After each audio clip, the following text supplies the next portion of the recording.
पानी में घुली लोक धुन। पानी गिर रहा था, लगा माँ बोल रही है। पानी गिर रहा था, लगा माँ बोल रही है। अमूमन माँ की आवाज़ पानी जैसी ही है। वह बोलती है तो भीतर हलचल होती है। उसके बोलने में पानी जैसी ही सरलता है। लगातार बहते बोलते उसने जीवन का हर दुख पिघला दिया है।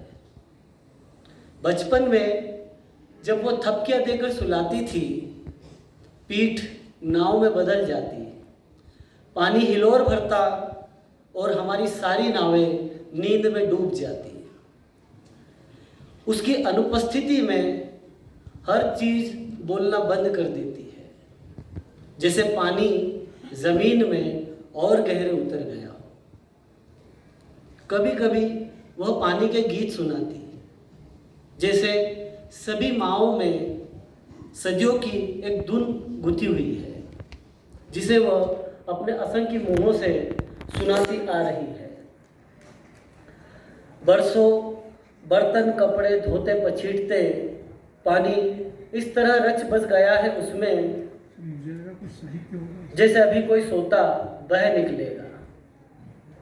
वह ममता इसी तरह लुटाती है, मानो कोई बरसाती नदी समुद्र हो जाना चाहती हो। माँ पानी में घुली हुई कोई लोक धुन है। अगली कविता है, सवाल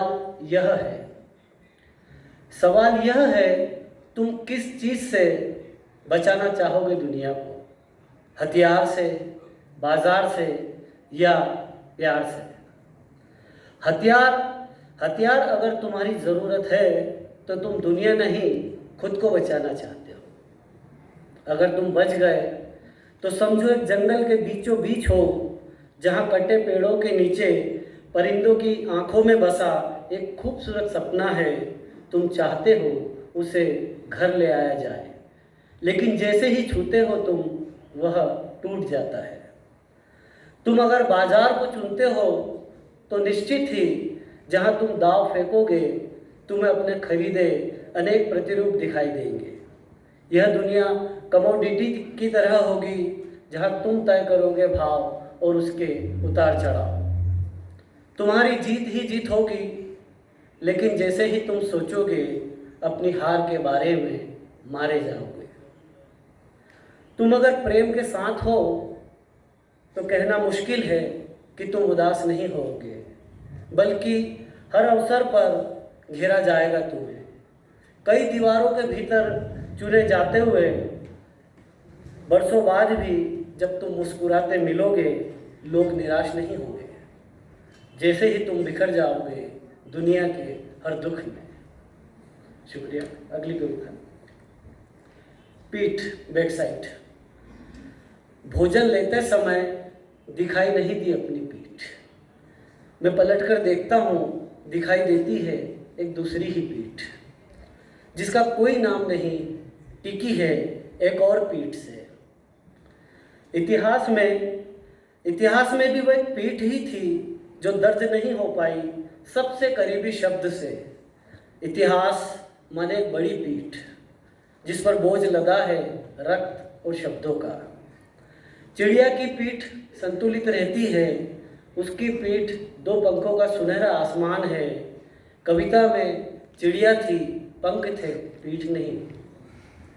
पीठ हमेशा पीछे की ओर होती है, या उस ओर जहाँ देख नहीं पाते हम। पेड़ की कोई पीठ नहीं, पेड़ की पीठ हमारी पीठ है। हम कभी देख नहीं पाते पेड़ ने कहाँ टिकाई है अपनी पीठ। कुछ अवसरों पर तो पेड़ हमें पीठ ही दिखाई देता है, असावधान कुल्हाड़ी से बेपरवाह। इन सब के बावजूद पीठ पर लदी है समूची पृथ्वी, और मुंह छुपाने के लिए पीठ की ओर ही होना होता है। अदृश्य पीठें कई चीज़ों का संतुलन है, बिना पीठ की आत्माएं हैं जिन्हें हम बिल्कुल नहीं जानते। एक अगली कविता है, प्रेम करते हुए दो लोग प्रेम करते हुए दो लोग आपस में इतने सन्नद्ध हैं, इतने खोए हुए हैं कि किसी आंधी के गुजर जाने का उन्हें एहसास ही नहीं रहता। उन्हें याद ही नहीं कि इस जरूरी वक्त में कुछ हिंसात्मक भी किया जा सकता है। वे मुब्तिला है प्रेम की गहरी खाइयों में। वे सिर्फ एक ऐसे एकांत की तलाश में हैं जहाँ से पूरी दुनिया आपस में प्रेम करती हुई दिखाई दे, या जब लोग तफरीह कर रहे हों वे शांति से अपनी बातों को जारी रख सकें। इन दो लोगों की दुनिया में राजा और ईश्वर का कोई काम नहीं। उन्हें पता है प्रेम करती दुनिया अजनबियों के भरोसे को जोड़ती है। उन्हें पता है प्रेम करती दुनिया अजनबियों के भरोसे को जोड़ती है। एक हिंसक आदमी भी बकरी का मेमना लगता है उनके सामने। शुक्रिया। एक अंतिम कविता। अच्छा ठीक, एक प्रेम कविता है। प्रेम की प्रतिज्ञाएं अधूरी रहती है। पूरी रात बारिश गिरती रही, मैं छू नहीं पाया तुम्हारे छोड़े गए खतों में समुद्री लहरों का तेज बहाव और दूर तक हिलते मस्तूल, जिनका पीछा मैं एक जिद्दी परिंदे सा करता हूँ। कोई मौसम समय का रेहन नहीं, सिर्फ बारिश जानती है समय का उधार। मैं पीछा करता हूँ लकड़ी के बूझ रहे अंतिम कोयले तलक। कितना असंयमित है अनेकों बार लहरों से गिरना। जो धैर्य तुम में है, तुम जीती हो उन शब्दों को जो मेरे नहीं। प्रेम की प्रतिज्ञाएं अधूरी रहती हैं। तुम्हारे शब्द एक रास्ता है गिरती बारिश में गुम हो जाने का। मैं उन प्रतिज्ञाओं से होकर आता हूँ, उन गुम रास्तों से लौटता हूँ। दूर गिरती हुई बारिश कितनी अच्छी लगती है। वह कोना भी भीग गया है जहाँ पड़े पड़े मेरी इच्छाएं मृत होने से बच गई हैं। तुम्हारे प्रेम की अंतहीन बारिश मिट्टी का अंतरालाप है।